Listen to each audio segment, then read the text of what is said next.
Hello viewers, welcome back to the channel. In this video I will show you how to fix the YouTube something went wrong, try again problem easily.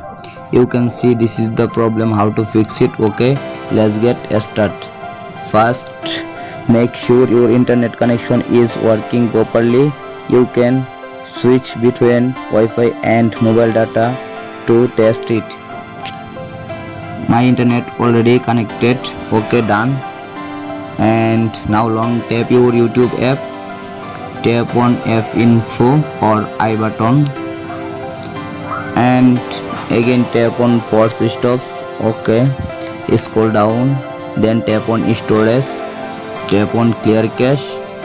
Okay, tap on clear data, delete. Okay, back to home screen and now tap on permission option and first to last allow all permission, first camera allow, second contacts allow, and then location allow. Okay, and nearby devices, notifications, phone, photos and videos allow all permission complete. Okay, back to home screen and go to Play Store and tap on search bar, search for YouTube.